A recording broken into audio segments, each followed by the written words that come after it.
Hello friends, welcome to Code Meta channel. In the last video, we have completed our homepage design like a login. हमने हमारे last video के अंदर ये देख लिया था कि हम किस तरीके से लॉगिन पेज का डिज़ाइन करते हैं।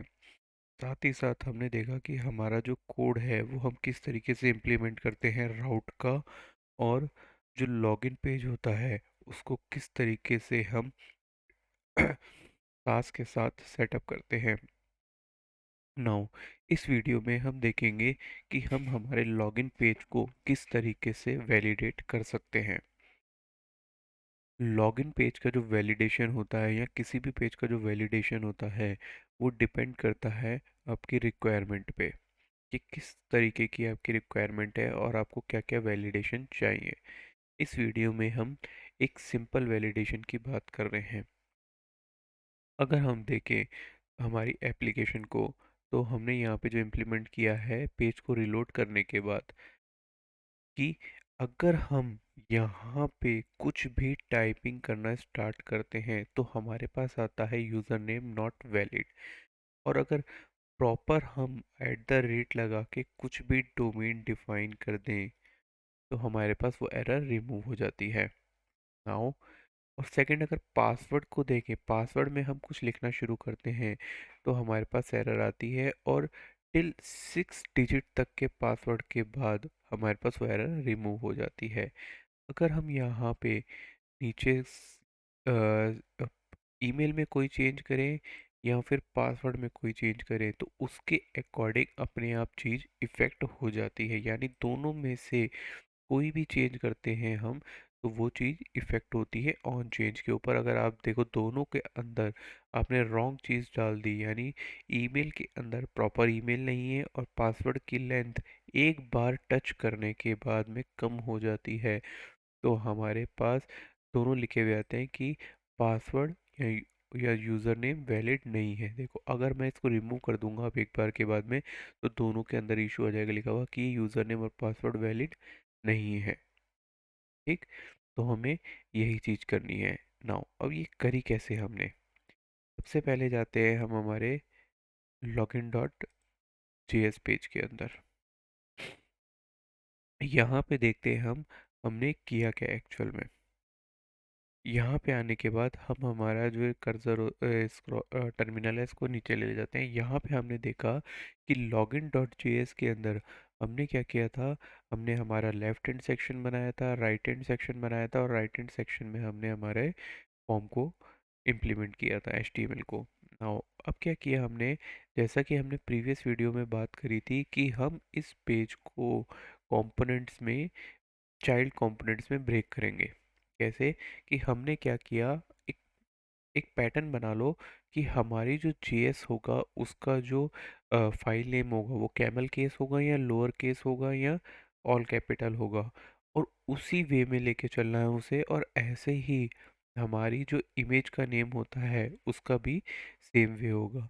हम क्या करके चलते हैं, जो स्टैंडर्ड वे होता है उसमें कैमल केस लेके चलते हैं, सबसे पहले स्मॉल फिर कैपिटल। तो हमने क्या किया, इमेज का नेम दे दिया और हमारी जो सी एस एस थी उसको एक जगह पे रख लिया। इमेज और सी एस एस जो एसेट है उसको एक जगह पे रख दिया, और एक ब्रेक के बाद हमने हमारे कंपोनेंट्स को ले लिया। कंपोनेंट्स में हमने क्या किया, एक कंपनी लोगों का कंपोनेंट बनाया, एक लेफ्ट सेक्शन का कंपोनेंट बनाया, और एक फॉर्म का सेक्शन बनाया, फॉर्म का कंपोनेंट बनाया। यहाँ पे हमने कंपनी लोगों के अंदर कंपनी का लोगो इम्प्लीमेंट कर दिया जो ऊपर वाला सेक्शन था। कैसे, अगर हम इस पर राइट क्लिक कर दें तो और गो डेफिनेशन करें, गो टू डेफिनेशन, इम्प्लीमेंटेशंस पे डेफिनेशन से आ जाना चाहिए वैसे तो। नो आइडिया ऐसा क्यों हो रहा है यहाँ पे। हम चलते हैं यहाँ पे हमारे company logo dot J S, I think ये ओपन है इसीलिए ऐसा इशू क्रिएट किया था इसने। तो हमने कंपनी लोगो के अंदर लोगो डाल दिया हमारा, और जो उसकी एच टी एम एल थी उसको उठा के यहाँ पे रख दिया रिटर्न के अंदर। ना हो जाते हैं यहाँ पे हमारे लॉगिन जेएस के अंदर लेफ्ट सेक्शन के अंदर हमारा पूरा लेफ्ट सेक्शन है, ये रहा।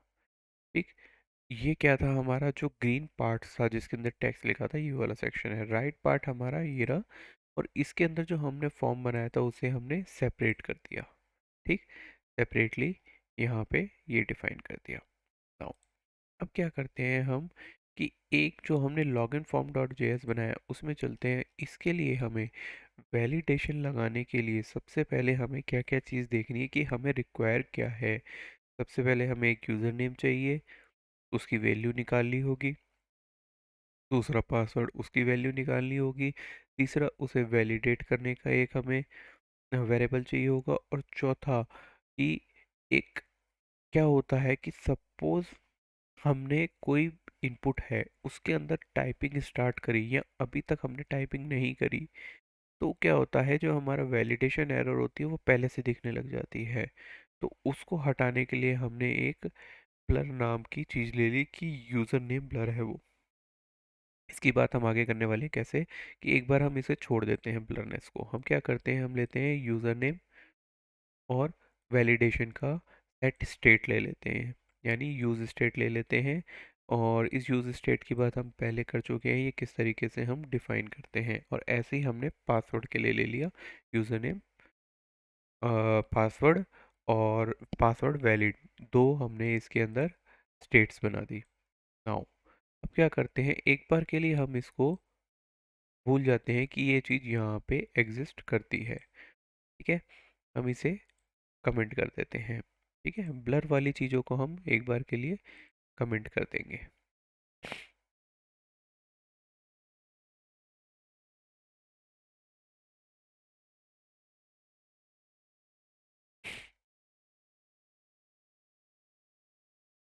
नो, अब क्या है कि हमने यहाँ पे लिया यूज़र नेम पासवर्ड।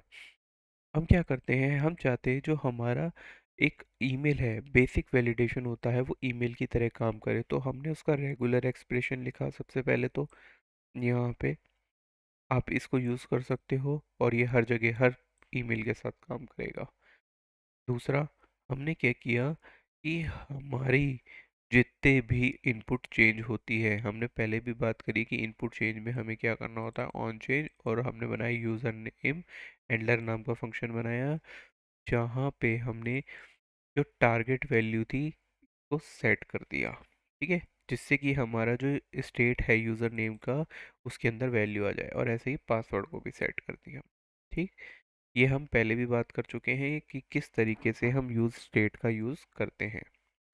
नाउ अब क्या करते हैं हम, जैसे ही हमने ये सेट किया, हमें क्या चाहिए होगा कि हमारा जो वैलिडेशन है वो अप्लाई हो। वैलिडेशन अप्लाई करने के लिए हम अगर कोई भी चेंजेस करते हैं हमारे यूज़र नेम में या फिर पासवर्ड में, तब वो अप्लाई होना चाहिए। उसके लिए हमने क्या किया, एक यूज़ इफ़ेक्ट बनाया जिसके अंदर जो कंडीशंस थी वो यूज़र नेम और पासवर्ड के चेंज पे रख दी। ठीक, हमने क्या किया, लिख फिर देन कि जो REGX था हमारा, उसको किया डॉट टेस्ट। वैलिडेशन को चेक कराने के लिए, किसी भी चीज़ को चेक कराने के लिए, एग्जिस्टेंस को या ट्रू फॉल्स के लिए टेस्ट का यूज़ करते हैं। ठीक है, क्या किया, टेस्ट में क्या आता है सबसे पहले कि हमें क्या रेगुलर एक्सप्रेशन को रखना है, डॉट टेस्ट। और कौन सी वैल्यू को चेक कराना है उसका ऑब्जेक्ट डाल दिया। अगर ये सही है तो हमारा यूज़र नेम जो होगा वो जो वैलिड है, जो हमने प्रॉपर्टी ली थी हमारी यूज़र नेम वैलिड की, उसको हमने ट्रू रखा। अगर ये ट्रू है यानी वो वैलिड नहीं है। ठीक है, और अगर वो वैलिड हो जाता है तो हमने उसको फॉल्स कर दिया। ठीक है, क्या किया, यूज़र नेम वैलिड को ट्रू से सेट करा रखा है। ठीक है पहले, और उसको बाद में फॉल्स से सेट करा दिया हमने कि इसको हम फॉल्स कर देंगे तो वो हमें नहीं दिखेगा। अगर वो रेगुलर एक्सप्रेशन से मैच हो जाता है तो वो हमेशा ट्रू रहता है, और अगर वो नहीं होता तो फॉल्स से सेट कर देते हैं। ठीक है, अभी के केस में हमने ये कर दिया। अब इस केस में क्या होगा कि अभी आगे देख लेते हैं हम। पासवर्ड की लेंथ है वो ग्रेटर देन 6 कर ली, और पासवर्ड की लेंथ को क्या कर दिया, ट्रू से कर दिया। अगर वो बड़ी है जब तो ट्रू से सेट हो जाएगा, अदरवाइज क्या होगा, पासवर्ड फॉल्स से सेट हो जाएगा।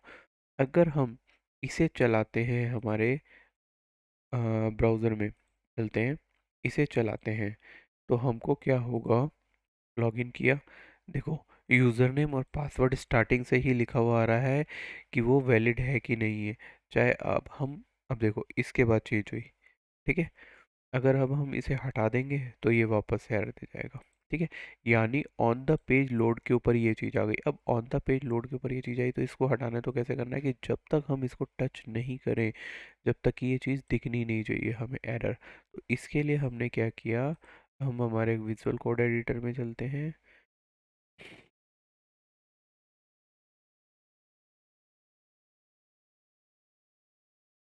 यहाँ पे हमने क्या किया कि एक वेरिएबल बना दिया कि यूज़र नेम ब्लर, ठीक है। और ऐसे ही पासवर्ड नेम ब्लर का बना दिया कि जब हम इसको टच करते हैं, यानी कोई भी यूज़र नेम की वैल्यू को चेंज करी, तब उसे ट्रू कर देंगे। ये पहले फॉल्स से सेट करा कर दोनों को।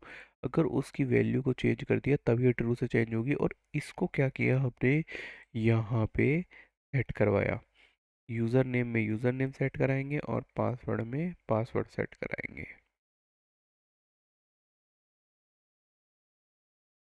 ठीक है। देखो ये आ गया, ठीक है। एंड की कंडीशन में चेक करा दिया। अब सेव करते हैं और अब देखते हैं कि हमारे पास क्या आएगा। चलते हैं हमारे ब्राउज़र में।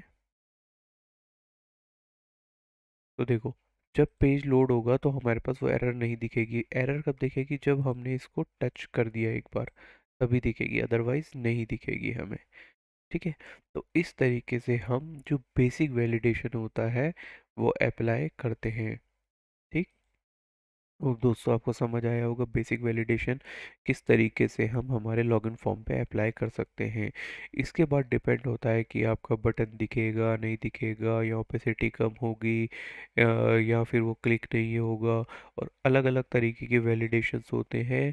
तो उसके लिए आपको उसी अकॉर्डिंग कंडीशन बनानी पड़ेगी यहाँ पे, तभी ये चीज़ अप्लाई होती है। अभी हमने बेसिक वैलिडेशन चलाया है ईमेल और पासवर्ड का।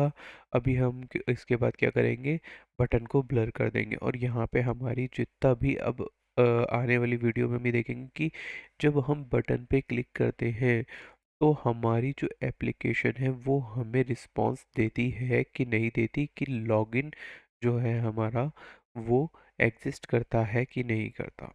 हम वो चीज़ चेक करेंगे। और लॉगिन को हम पूरी एप्लीकेशन में किस तरीके से अप्लाई करते हैं वो देखने वाले हैं आने वाली वीडियो में। तो कोड मेटा चैनल को सब्सक्राइब कीजिए अगर आपने अभी तक सब्सक्राइब नहीं किया है। मिलते हैं नेक्स्ट वीडियो में, तब तक के लिए take care and good bye.